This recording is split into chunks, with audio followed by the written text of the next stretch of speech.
Y'all know the internet is a very, very wild place. It really, really is.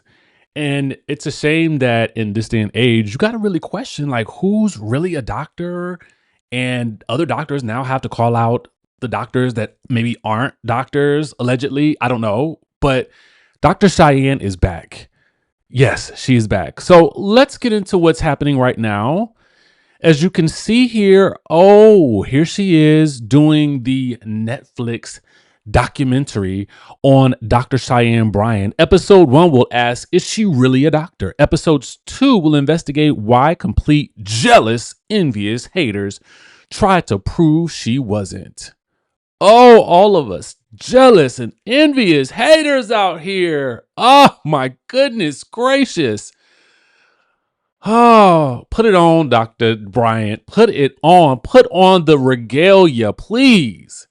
Show us the credentials. Show us the paraphernalia. Yes, indeed. Show it all to us. Okay.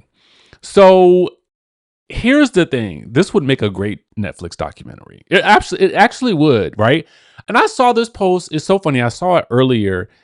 And I just thought to myself, she's just at it again, right?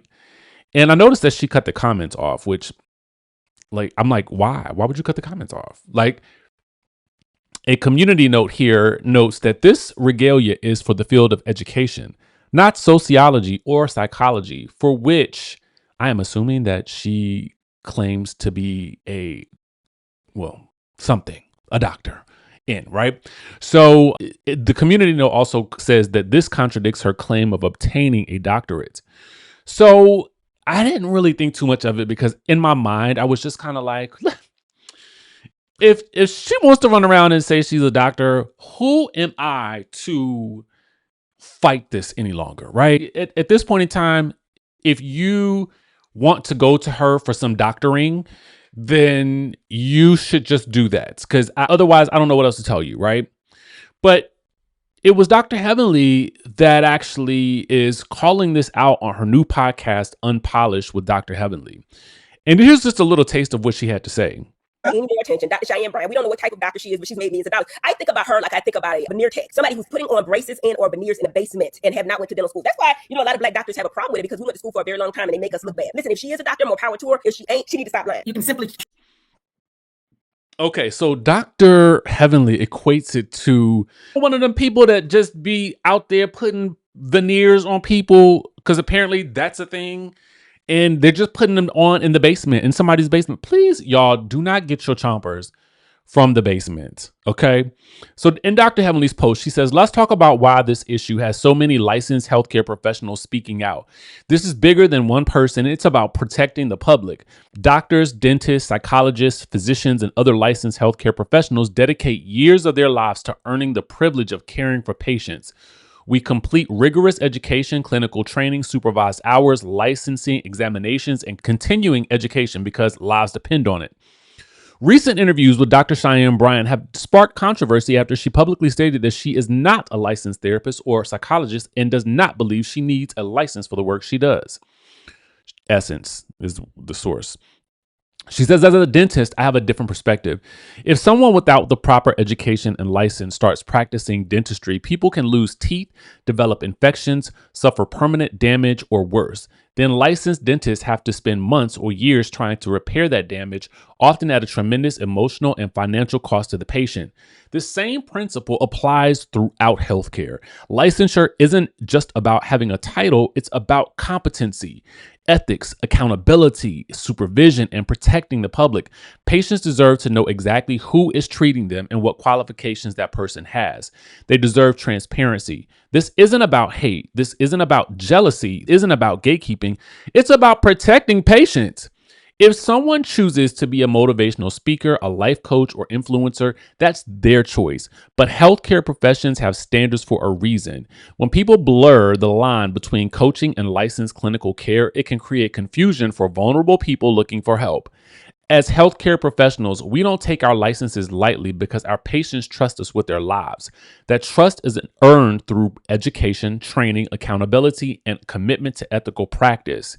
Respect the profession, respect the process, and above all, protect the patient.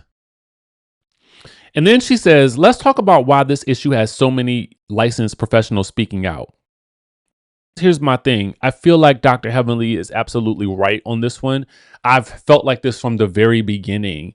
I do have a bit of an issue with someone potentially, allegedly cosplaying as a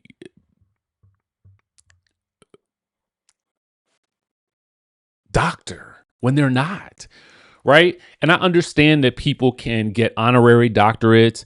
I understand that, but usually those are noted, right?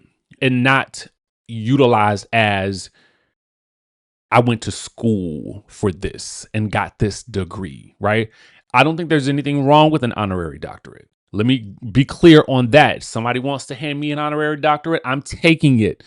But I also think that there's a thing where you do have to be transparent about that aspect because people could be easily confused.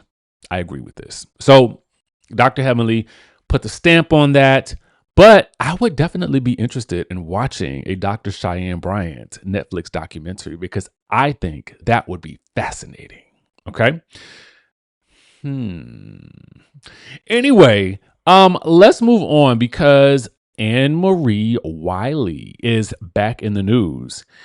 Now, the headline reads from the Jasmine Brand, Marcellus Wiley's estranged wife, Marie, says she's afraid because he allegedly continues to violate the restraining order following the DV arrest.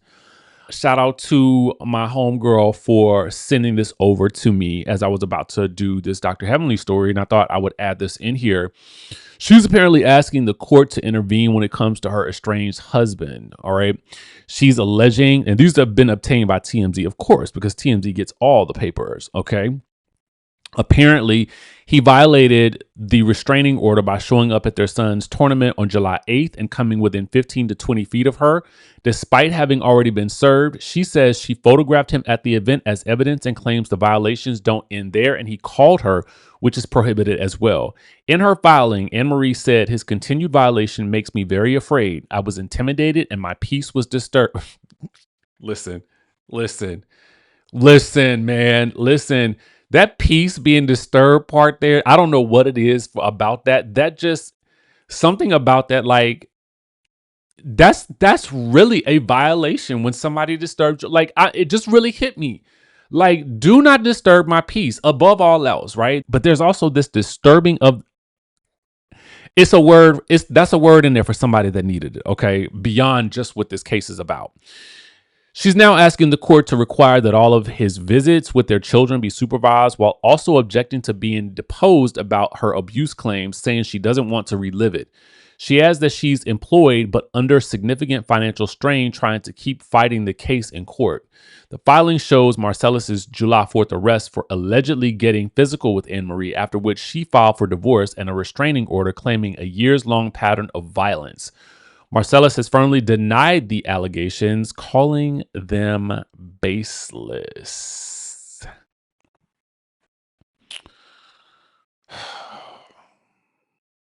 I don't even know where to go with after this one. We're just going to leave it there. There you have it, y'all. That's what's going on in the world of reality TV news today.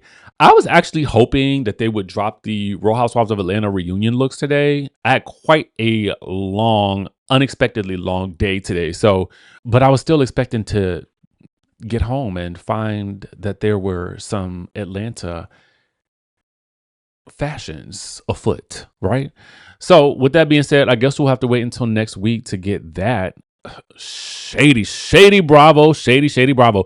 Oh, also guys, I will put a link in the description. I am putting together my entire 2027 travel schedule. So I want to know where you want to go. If you have not done this survey, it's 3 quick questions. I just want to know what your first and your second choices are. And there's 2 other questions on there that you can just answer really, really quickly. You don't have to enter any of your own personal information. I just want to get an idea of where you want to go. I already have my ideas of where I'm thinking of going, but I just want to confirm them with this survey. So if you haven't already completed it, I did post it in the community tab yesterday, but I will place it in the description of this video as well as in the pinned comments. So with that being said, I will catch you in the next video.